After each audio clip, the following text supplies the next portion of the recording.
শ্রী শ্রী মোহনানন্দ ব্রহ্মচারী মহারাজ দুর্লভ সৎসঙ্গ। যোগীরা তারা সুখ দুঃখ সবই ভোগ করেন, কিন্তু তারা জানেন যে তারা হয়তো প্রকৃতি ধর্মের দ্বারা সত্য রজতম কিংবা কর্ম সংস্কারের দ্বারা সেই দুঃখ ভোগ করছে। আবার যাই ভগবান করুন যেন তার কর্ম সংস্কার আবার মার্জিত হয়ে যায়, এই সুখ দুঃখ থেকে, এই দুঃখ থেকে তার যেন অব্যাহতি সে লাভ হয়। এইরূপ ভাবে একটা কম্প্যাশনেট ফিলিং মানুষের ভিতরে হবে। কিন্তু সকলের দুঃখ দুঃখটা নিজে নিতে পারবে না, নিজে নেওয়া যায় না। পুত্রের যে দুঃখ, যে যন্ত্রণা পাচ্ছে, মা সে যন্ত্রণা নিতে পারবে না। তার সংস্কার দ্বারা তার ব্যক্তিগত একটা সংস্কার রয়েছে, ভোগ রয়েছে, সে ভোগটা তো বুঝতেই পারে।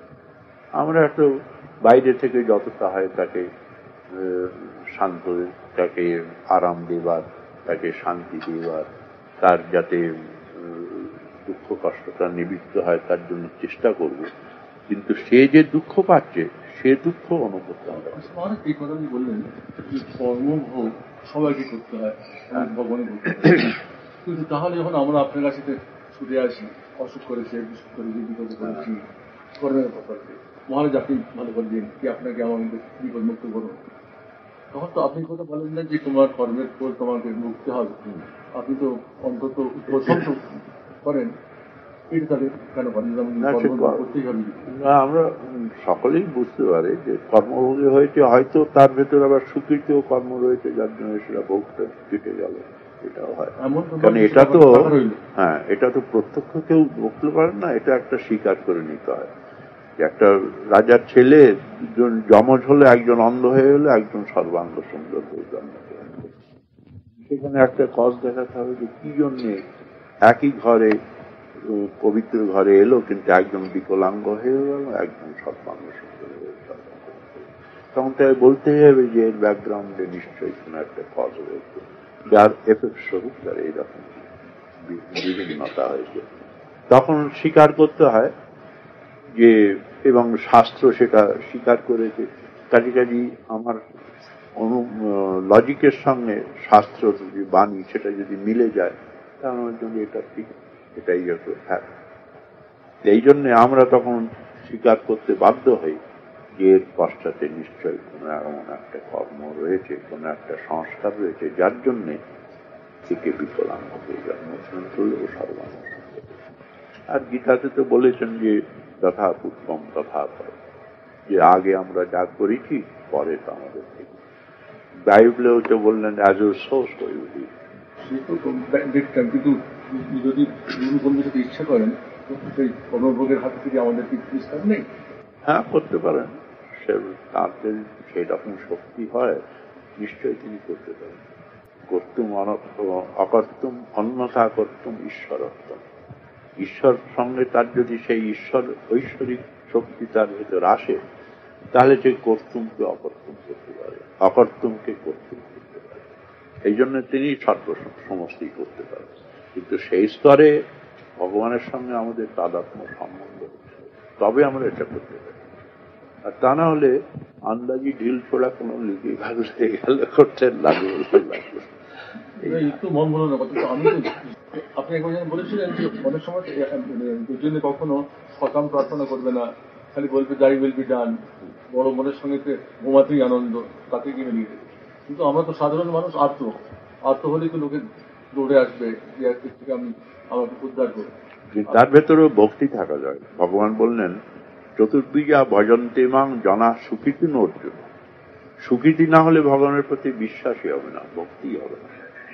এই জন্যে সুকৃতি ব্যাকগ্রাউন্ডে চাই। তার ভেতরে চতুর্বিজা ভজন্তে মাং আর্ত জিজ্ঞাস অর্থাৎ জ্ঞানী চ ভারতস্ব। এই জন্যে সুকৃতি ছাড়া ভগবানের প্রতি বিশ্বাস হবে। ভগবানের প্রতি বিশ্বাস হওয়া সত্ত্বেও, যেমন সুদামাকে তার স্ত্রী পাঠালেন যে তুমি শ্রীকৃষ্ণ ভগবান, তুমি যাও সেখানে গিয়ে তুমি যদি ধন কিছু নিয়ে এসো।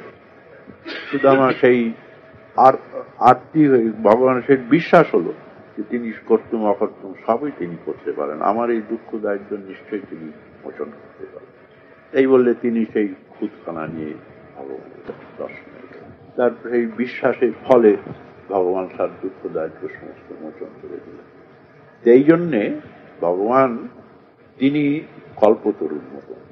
আমরা যদি তার প্রতি অদম্য বিশ্বাস নিয়ে, ভক্তি নিয়ে, অনুরাগ নিয়ে আমরা তার কাছে যা প্রার্থনা করবো তিনি প্রার্থনা করবেন, তবে তিনি বৈষয়িক যা কিছু পূর্ণ করেন তার ভেতরে তার ভক্তির তারতম্য সেখানে রয়েছে।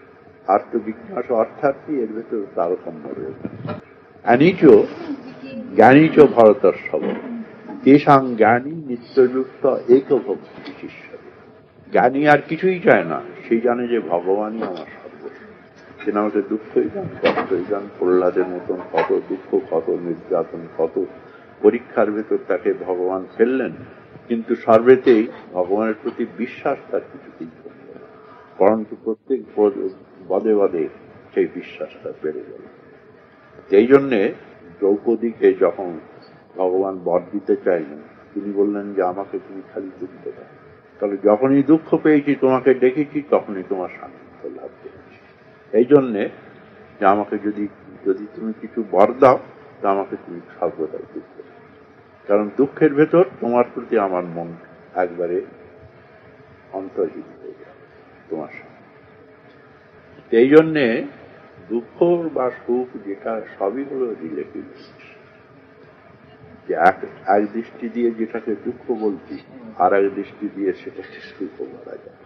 যেমন একজন ম্যালেরিয়া রোগী হয়েছে, সে দেখো ওই একটা উত্তাপে সে সেখানে বসে আছে, তার কাঁপছে, তার কাছে সূর্যটা তখন উত্তাপটা তার কাছে কত মনোরম। এই জন্য সমস্ত রিলেটিভরা, যেটাকে আমরা সুখ বলছি, অ্যাবসলিউট সুখও কিছু নেই, অ্যাবসলিউট দুঃখ কিছু নেই। এক দৃষ্টিতে তুমি সেটাকে দুঃখ বলছে, এক দৃষ্টিতে সেটাকে সুখ বলছে। এই জন্যে বিচারের দ্বারা এই সব, কিন্তু অন্তরের যখন ভগবানের প্রতি যদি তার অদম্য বিশ্বাস থাকে, তখন সে চায় যে আমি আর কিছু চাই না, আমি একমাত্র। যেমন রামকৃষ্ণ পরমহংস বলছেন যে মা এসে যদি তুই জিজ্ঞাসা কি, তখন তুই বলবি একটা কলেজ করে দে, একটা মঠ করে দে, একটা মন্দির করে দে, এইসব কি তুই বলবি? তুই বলবি যে আমাকে তুই তোমার চরণে অনন্য ভক্তি কর, আর আমি কিছু চাই। মানুষের প্রতি যখন আমাদের সংসারের প্রতি বিচারের দ্বারা, সৎসঙ্গের দ্বারা, অনুভবের দ্বারা, শিক্ষা পরীক্ষার দ্বারা যখন আমরা বুঝবো যে জগতের ভেতর যা কিছু চাইব সবই আমাকে পরিত্যাগ করে যেতে হবে, কিছুদিন সেটা ভোগ করলাম, বৃদ্ধকালে সেই ভোগ্য বস্তুই আমি ভোগ করতে পারছি না, তখন সেটা দুঃখ হয়ে যায় আমার কাছে। এই জন্যে এই বিচার দ্বারা, সৎসঙ্গের দ্বারা মানুষ যখন বুঝতে পারে যে একমাত্র শরণ্য হলেন ভগবান, সেখানেই আমাদের শাশ্বত শান্তি, সেখানেই আমাদের পূর্ণতার প্রাপ্তি। এইভাবে যদি তাকে একান্ত রূপে ধরতে পারে, যে জ্ঞানী নিত্যযুক্ত এক ভক্তির বিশিষ্টতে, যে এতে আর কিছুই চায় না, সে হলো আমাদের নিত্যযুক্ত, সে আর কোনো বস্তুতেই যুক্ত না। এইরূপ ভাবে যদি আমরা জীবনের প্রতি ভগবানকে বরণ করে নিতে পারি, তবেই আমাদের সমস্ত দুঃখ, কষ্ট, অশান্তি একেই যখন বুঝবো যে ইনি হলেন ঈশ্বর, এবং তার চিন্তা করতে করতে যখন ঈশ্বরে আমি লীন হয়ে যাব, তখন আমার আত্মায় পরমাত্মা হয়ে যাবে। আবার পরমাত্মা ঈশ্বর ব্রহ্মে লীন হয়ে যাবে, ব্রহ্মের ছাড়া আর কেউ নেই, ব্রহ্ম হলেন সবচেয়ে মুখ্য। সেই ব্রহ্ম যখন আমরা হয়ে যাব, তখন সমস্ত জগৎ, সমস্ত যা কিছু দেখব, স্বপ্নের ভিতরে আমরা যেমন জগৎ সৃষ্টি করি, কত রকম দেখি, যেই আমাদের ঘুম ভেঙে যায় অমনি সমস্ত কোথায় লয় হয়ে যায়। টাকা পেলাম, খুব হাসলাম, খুব আনন্দ হলো, উঠে দেখি যে টাকাও নেই, সে আনন্দও নেই, সমস্ত একটা। এই জন্যে যে সংসার স্বপ্ন তুল্যহি রাগদ্বেষাদি সংকুল সকালে সত্যবোধ ভাতি প্রবোধে অসত্যবোধ হবে। যে সংসারটা কি? সংসার স্বপ্ন তুল্যহি, ঠিক স্বপ্নের মতো। রাগদ্বেষাদি সংকুল, ভালো বস্তু পেলাম, সেখানে অনুরাগ হলো। কেউ আমাকে স্বপ্নের ভিতর সেই দুঃখ কষ্ট দিল, তার প্রতি একটা রাগ হয়ে গেল। রাগদ্বেষ আদি সংকুলত সংসারের ভেতর আমরা তাই দেখছি। কাউকে ভালোবাসছি, কারণ তারা আবার দুঃখ পেয়ে তাকে আমি শত্রু বলে জ্ঞান করি। এই নিয়ে আমরা তো জগতের ভেতর বিচরণ করছি। এটা ঠিক স্বপ্নের ভেতর আমরা যা দর্শন করি, জাগ্রত কালেও ঠিক চাইবে। এই বললে সকালে সত্যবোধ হবে, যতক্ষণ আমরা শুয়ে আছি ততক্ষণ তো সত্য মনে হয়, প্রবোধে অসত্যবোধ হবে। আর যেই আমরা জেগে গেলাম, সমস্ত অসত্য হয়ে গেল।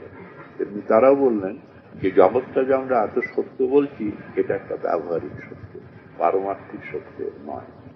ব্যবহারিক সত্য কিরকম? যা একটা জায়গায় একটা জিনিস পড়ে রয়েছে, রাং পড়ে রয়েছে, তুই মনে রয়েছে এটা একটা রূপো পড়ে রয়েছে। ঠিক রূপো দেখলে আমার যা কিছু ভান হয়, যা কিছু লোভ হয়, যা কিছু আনন্দ হয়, সেই রূপোটা দেখে তখন হাতে যে তুললাম, তখন দেখলাম সেটা রাং। তো এই যে রাঙে যে আমি রূপোটা দেখেছিলাম, সেটা হলো ব্যবহারিক সত্য, ব্যবহারিক। আর সেটা যখন তুলে দেখলাম, তখন দেখলাম সেটা সত্য না, রাং। এই রাংটা হলো পরমার্থিক সত্য। বাস্তবিক হলো সত্য রাং, কিন্তু তাতে আমরা সাময়িকভাবে একটা ভ্রান্তিগ্রস্ত কিংবা মন্দ অন্ধকারের জন্য, কিংবা আমার ভেতরে একটা রূপ প্রাপ্তির একটা প্রলোভন ছিল, এই সব কতগুলো সব পারমিটেশন কম্বিনেশন হয়ে রাংকে আমি সত্য। এই জন্য ওরা দৃষ্টান্ত যে সুক্তিতে রজত জ্ঞান, রজ্জুতে সর্প জ্ঞান, এ সমস্ত আকসারই আমাদের হচ্ছে। কিন্তু আমরা যখন আলো নিয়ে দেখলাম যে সেটা রজ্জু, সেটা সত্য, তখন রজ্জুর ভেতর আমি যে সত্যটা দেখেছিলাম সত্য, সেটা হলো ব্যবহারিক সত্য। সেটা যখন ভেদে গেল, তখন দেখলাম রজ্জুটা হলো পারমার্থিক সত্য। তেমনি তারাও বলেছেন যে এই ব্রহ্ম, তিনি হলেন পারমার্থিক সত্য। সেই ব্রহ্মের ওপরই, সচ্চিত আনন্দের ওপরই সমস্ত জগৎটা ভাসছে। তাকে আশ্রয় করি সমস্ত জগৎটা। তাঁর সত্তা যদি না থাকতো, আমার সত্তা থাকতো না। এই জন্যে আমার সত্তার তাঁর সত্তার উপর ডিপেন্ড, কিন্তু তিনি আমার সত্তার উপর ডিপেন্ড। এইটাই হলো তাঁর মত, যে তাঁর সত্তা নিয়ে আমার সত্তা। এইটা হলো আমার যে সত্তা আমি উপলব্ধি করছি, সেটা হলো কাঁচা আমি। যেমন পরমাংশ কাঁচা আমি আর পাকা আমি। কাঁচা আমি নিয়ে আমরা ব্যবহারিক জগতে সমস্ত ব্যবহার করছি, কিন্তু এর অন্তরালে পাকা আমি রয়েছেন, তিনি সমস্ত দেখছেন।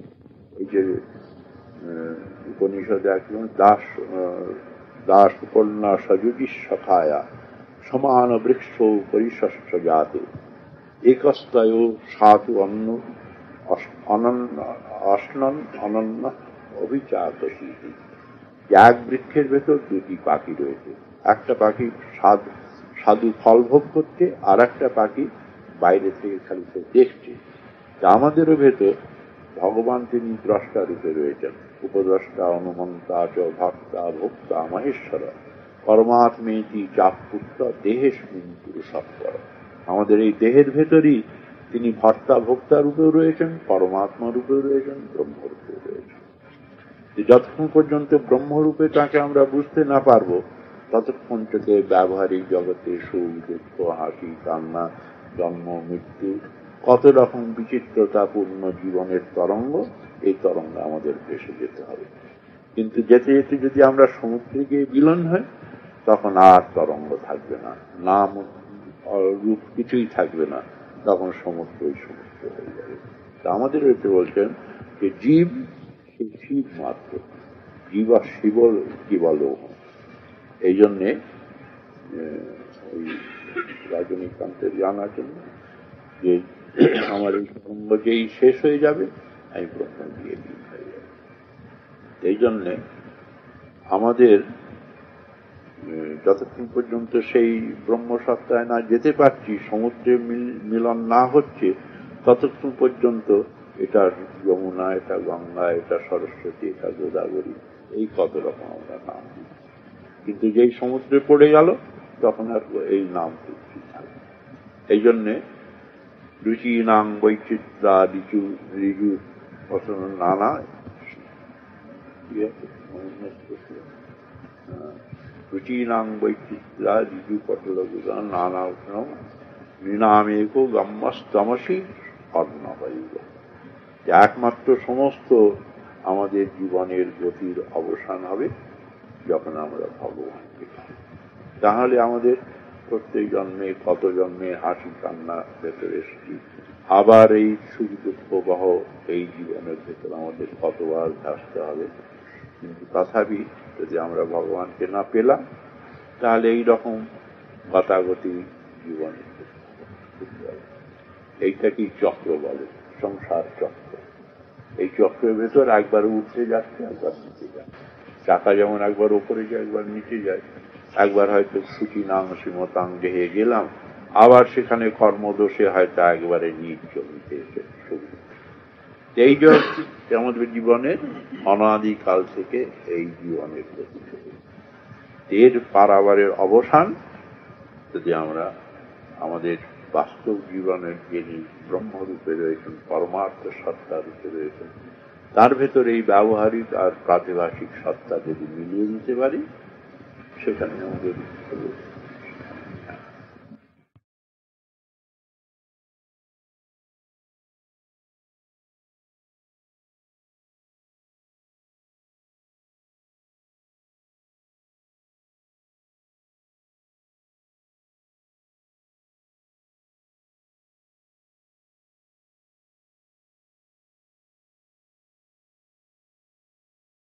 এক আত্মা সর্বব্যাপক। আত্মৌ ব্রহ্মেন্ন সর্বত্র সমং পশ্যতি অর্জুন, সুখং বা যদি বা দুঃখং সযোগী পরম মত। যোগীদের মনটা ব্যাপক। এই জন্যে যেমন ভগবানের মনে আমাদের যা কিছু চিন্তা তরঙ্গ হচ্ছে সব ভগবান সেগুলো সব আহিত হচ্ছে। কারণ একটা সেন্ট্রাল ইউনিভার্সাল মাইন্ড যেটাকে বলে, ভগবানের হলো ইউনিভার্সাল মাইন্ড। আমরা মনের দেওয়া যা কিছু চিন্তা করছি সব সেখানে গিয়ে প্রতিফলিত হচ্ছে। প্রতিফলিত হলেও উদাসীন বদাসীন, যে ভগবান বললেন যে যদিও আমার দুঃখ আসছে, সুখ আসছে, নানা রকম তরঙ্গ আসছে, কিন্তু আমি সব থেকে উদাসীন। আমি তাদের ভেতরেও রয়েছি সর্বভূতেষু চাত্মানং সর্বভূতানি চাত্মনি, যে আমার ভেতরে আমি সকল ভূতকে দেখছি এবং সকল ভূতের ভেতর আমি নিজেকে দেখছি। এই ভগবানের সঙ্গে আমাদের সম্বন্ধ। তার ভেতরে বললেন সর্বেন্দ্রিয় গুণাভাসং সর্বেন্দ্রিয় বিবর্জিতম অসক্তং সর্ববিচ্চৈব নির্গুণং গুণভক্তি। ভগবানের বললেন যে দুটো অপোজিশন রিকনসাইল করেছে ভগবান। অসক্ত অথচ সকলের সঙ্গে তার সঙ্গ। নির্গুণং গুণভক্তি, তিনি নির্গুণ কিন্তু সকল গুণের তিনি হলেন ভোক্তা। সর্বেন্দ্রিয় গুণাভাসং, আমাদের সকল ইন্দ্রিয় দ্বারা যা কিছু প্রকাশিত হচ্ছে সত্য রজ তম গুণাভাসং, সে সমস্ত তাতে প্রতিফলিত হচ্ছে। কিন্তু সর্বেন্দ্রিয় গুণাভাসং সর্বেন্দ্রিয় বিবর্জিত একসঙ্গে, তিনি যেমন ইমানেন্ট ঠিক সেমনি ট্রান্সেন্ডেন্স একসঙ্গে তার রয়েছে।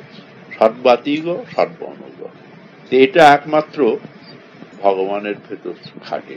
কাজে তিনি আমাদের সকলের দুঃখে দুঃখী হয়েও সে দুঃখ তাকে স্পর্শ করছে না, কারণ আত্মা সুখ দুঃখের অতীত। তবে ঈশ্বর রূপে তিনি আমাদের সুখ দুঃখ আমরা যেমন ভোগ করছি তিনিও তেমনি ভোগ করছেন। ভোগ করা সত্ত্বেও তিনি জানতেন যে আত্মাতে উৎপন্ন হচ্ছে। এখন যেটা তুমি বলছিলে যে ঐক্য আর তার বললে অরবিন্দ যেটা বলছেন ইকুয়ালিটি অ্যান্ড ইকুয়ানিমিটি। ইকুয়ালিটি হলো আত্মার সঙ্গে ইকুয়ালিটি হবে, আমার সঙ্গে আপনার তোমার সঙ্গে যে সম্বন্ধ, আত্মার সঙ্গে আত্মার যদি হয় তাহলে ইকুয়ালিটি হবে। আর ইকুয়ালিটি হল এগ্রিগেট অফ অনেকগুলো, যে তোমার মনেও যা হলো আমার মনেও তা হলো। একটা ছবি দেখছি, তাতে আমার মনেও যা হলো তোমার মনেও তা হলো, তখন এর মনেও তা হলো। এর সকল পৃথক পৃথক ভাব, কিন্তু সকলের ভেতরে একটা ইকুয়ানিমিটি রয়েছে। আর ইকুয়ালিটি হলো যে সর্বভূতেষু চাত্মান, সর্বভূতানি চাত্ম। এইটা হলো ইকুয়ালিটির আধার। আত্মার সঙ্গে আত্মার যখন মিলন হবে তখন বাস্তবিক ইকুয়ালিটি হবে। যে এখানেই তো আমাদের বলছেন যে ভগবানের সঙ্গে আমাদের যদি তন্ময় হতে পারি, ভগবত আমি নিজে যদি ভগবান হয়ে যেতে পারি, তবে ভগবানের সঙ্গে আমার সত্য মিলন হবে। আর পুত্র দ্বারা একটু যা কিছু এদের সঙ্গে আমাদের খালি একটা সংযোগ সম্বন্ধ হচ্ছে, কিন্তু আমাদের সঙ্গে নিত্য সম্বন্ধ হচ্ছে। যে সংযোগ সম্বন্ধ আর সমবায় সম্বন্ধ, এই দু প্রকার সম্বন্ধ ন্যায়তে স্বীকৃত হয়েছে। সংযোগ সম্বন্ধ দুটো বস্তুকে আমি সংযোগ করলাম, আর সমবায় সম্বন্ধ যেমন ফুলের ভেতর গন্ধ, ফুলের ভেতর রং, একটা বস্তুর ভেতর একটা রং, দ্রব্যগুণ সম্বন্ধ, এটা হলো সমবায় সম্বন্ধ। দ্রব্য থাকলেই যতদিন সে দ্রব্য থাকবে ততদিন সত্যি গুণ থাকবে, তার সঙ্গে একটু ওতপ্রোত হয়ে যাচ্ছে। আর সংযোগ সম্বন্ধটা হলো কিছুক্ষণ হলো আবার এটা মিটে গেল, চলে গেল। তা আমাদের সঙ্গে পুত্র দ্বারা যা কিছু বৈষয়িক সম্বন্ধ, এটা সংযোগ সম্বন্ধ। সংযোগ সম্বন্ধ বলে আমার স্বার্থ যতক্ষণ তারা স্বীকার করছে আমি তাদের ভালোবাসি, আমার স্বার্থে যদি তারা করে তাহলে সে সংযোগ সম্বন্ধ হচ্ছে। সেই কথা আমার কথাটা তো আপনি উত্তর দিলেন একটু সাধারণ লোকের পক্ষে। হ্যাঁ, নৈকট্য ঐক্য আপনার যেরকম করে বলছি না, মানে অতিরঞ্জিত হবে নয়, আপনি ইউনিভার্সাল মাইন্ডের সঙ্গে আপনি যুক্ত, অন্তত আমরা মনে করি আপনি যুক্ত। আচ্ছা, সেই ইউনিভার্সাল মাইন্ড মানে ভগবানই, তো তার যখন অনুভূতির জগতে আমরা পরস্পর অনুভূতির মধ্যে যেতে পারি না। সত্যি কথা, আমার পুত্রের মধ্যে কি হচ্ছে, তার মনে কি হচ্ছে, আমার স্ত্রীর মনে কি হচ্ছে, আমি যেতে পারি না। তো আপনার যখন ইউনিভার্সাল কনসিয়াসনেস এসেছে, তখন লোকেদের সুখ দুঃখ সব আপনার মধ্যে যাচ্ছে। আপনি যদি ভগবান রূপ হন, তাহলে আপনি সুখ দুঃখ নিয়ে প্রতিফলিত হয়ে আপনি উদাসীন রয়েছেন। ইউনিভার্সাল এ হচ্ছে যেমন একজনের দুঃখ দেখতে হয়তো সেটা গভীরে প্রবেশ করতে পারে না, এইটা সেটি বুঝিয়ে দিন। হ্যাঁ, কারণ সমাজে থাকতে হলে সকলের সঙ্গে ওতপ্রোত একটা ভাব নিয়ে থাকতেই হবে। কিন্তু আমাদের সর্বদাই জানতে হবে যে আমাদের ভেতরে এমন একটা কেন্দ্র আছে যেখানে তরঙ্গ কিছু সেখানে প্রবেশ করে। যেমন সমুদ্রের ওপরে ওপরে যেখানে হ্যালো ওয়াটার, সেখানে দেখবে তরঙ্গ, সেখানে দেখবে একটা স্রোতের পর একটা আসছে, আর একটা ঢেউয়ের পর আর একটা আসছে। কিন্তু গভীরে যখন চলে যাও সেখানে থেকে শান্ত সমুদ্র। তেমনি আমাদের কেন সকলের ভেতরই একটা হয় যে, যেমন রামকৃষ্ণ পরমহংস বলতেন যে ক্যান্সারের যখন আমার বেদনা হতো আমি সময় অর্থাৎ শরীরের আর ভানটা আমার থাকতো না, কারণ শরীর রোগটা তো শরীরে, কারণ শরীর থেকে আমি যদি বিযুক্ত হয়ে যাই তাহলে শরীরের ধর্ম শরীর ভোগ করবে, আত্মার সেটা সম্ভব নয়।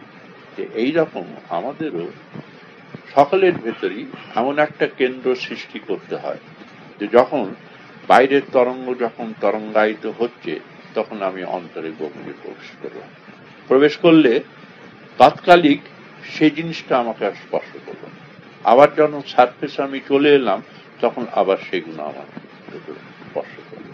এটা আমাদের প্রতিদিনই হচ্ছে। আমরা যখন গভীর নিদ্রার ভেতর যাচ্ছি, হয়তো শরীর একটা ভয়ানক বিস্ফোটক হয়েছে, খুব বেদনা হচ্ছে, হতে ঘুমিয়ে পড়েছি। ঘুমিয়ে পড়লে কি হলো না, শরীরের সঙ্গে আমার মনটা বিযুক্ত হয়ে গেল। কারণ তখন আমি বুঝতে পারলাম যে আমাদের যা কিছু সুখ দুঃখ, যা কিছু বেদনা, যা কিছু অনুভূতি, এসবই হচ্ছে মনের সঙ্গে শরীরের সম্বন্ধ, মনের সঙ্গে বিষয়ের সম্বন্ধ। এ না হলে আমাদের অনুভূতি হচ্ছে না। কিন্তু আমরা যদি অমনি হতে পারি, মনের যদি ঊর্ধ্বে চলে যেতে পারি, যো বুদ্ধে পরতস্তু স, সেই বুদ্ধির পরপারে যিনি নিত্য রয়েছেন, তার ভেতর যদি আমরা কনসেন্ট্রেট করতে পারি, তাহলে বাইরের এই তরঙ্গগুলো, বাইরের জিনিস থেকে যাবে, অন্তরে সেটা প্রবেশ করতে যাবে। এই জন্যে মনের উপরে যেতে পারি, হ্যাঁ, সেটা অভ্যাস দ্বারা করতে হবে। সেটা সকলের তো হবে না, সকলের আমাদেরও তো হয়েছে, তার ইয়ে নাই। তবে হয় এরকম, এটা পসিবিলিটি রয়েছে। কারণ বললেন যে যো বুদ্ধি পরতস্তু আত্মনস্তু মনোবুদ্ধি, মনোবুদ্ধি বুদ্ধি অহংকার, এদের পরে পরে যিনি রয়েছেন তিনি হলেন আত্মা। কাজে আমরা যদি সুষুপ্তির ভেতর সকলেই তো যোগী হয়ে যাচ্ছে, সংসারের থেকে বিযুক্ত হয়ে যাচ্ছে, শরীর থেকে বিযুক্ত হয়ে যাচ্ছে, শরীরের সুখ দুঃখ সব থেকে বিযুক্ত হয়ে যাচ্ছে। ভগবান আমাদের দেখিয়ে দিচ্ছেন যে আমরা এমন একটা সত্তায় পৌঁছচ্ছি প্রতিদিন গভীর নিদ্রার ভেতর, সংসার থেকে আমরা সম্পূর্ণ বিযুক্ত হয়ে যাচ্ছি। বিযুক্ত হয়ে যাওয়া সত্ত্বেও আমাদের সত্তাটাকে আমরা হারাচ্ছি। আবার যেই মন জেগে উঠল, তখন মনের সঙ্গে আত্মার সম্বন্ধ হলো, মনের সঙ্গে বিষয়ের সম্বন্ধ হলো, এই হলে আবার বিষয়ের অনুভূতি সেখানে। এই প্রতিদিন আমাদের হচ্ছে। এই জন্য বললেন কাল যেটা বলতে নাস্তমস্তিকা সম্বিদেশা স্বয়ং প্রভা, যে ভগবান তিনি সম্বিত রূপে জ্ঞান রূপে আমাদের যে রয়েছেন, সেখানে না যায়তে মৃয়তে বা কদাচিৎ নায়ং ভূত্তা ভবিতা জন ভূয় অজো নিত্য শাশ্বতোয়ং পুরাণ না হন্যতে হন্যমানে সত্যি অচ্ছেদ্যম অদার্যম অক্লিদ্য অশেষ্য এবচ নিত্য সর্বগত আত্মা স্থান উদীবচ। এই জন্য গীতায় প্রথমেই বললেন যে তুমি শোক দুঃখ কার জন্য করছো অর্জুনকে? তুমি যে আত্মীয় স্বজন সকলে মরে যায় বলে তুমি শোক দুঃখ করছো, কার জন্য তুমি করছো?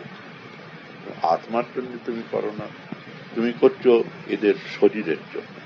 তাদের সঙ্গে যে স্বার্থ সম্বন্ধ রয়েছে, সেই সম্বন্ধটা তুমি বিবেচনা করে তুমি এদের জন্য শোক দুঃখ করছো। কিন্তু বাস্তবিক আত্মা যে তোমার স্বরূপ, যে সে স্বরূপে শোক দুঃখের কোনো সেখানে অবকাশ নেই। এই জন্য ভগবান তাকে বুঝলেন যে ন যায়তে মৃয়তে বা কদাচিৎ। কেউ তো কে মরছে, শরীর তো মরছে, অহরহ প্রতিক্ষণে শরীরের পরিবর্তন হচ্ছে, অনুপরমাণু সমস্ত মরে গিয়ে নতুন অনুপরমাণু সংযুক্ত হচ্ছে। এই জন্য প্রত্যেক দিন তার জন্য আমরা যেমন শোক করি না, তেমনি এই যে আত্মীয় স্বজন সব মারা যাচ্ছে, এদের জন্য তুমি শোক করো না। শোক যদি করতে হয় একমাত্র আত্মার জন্য শোক করো, যে তার থেকে আমরা বিচ্ছিন্ন হয়ে পড়ি।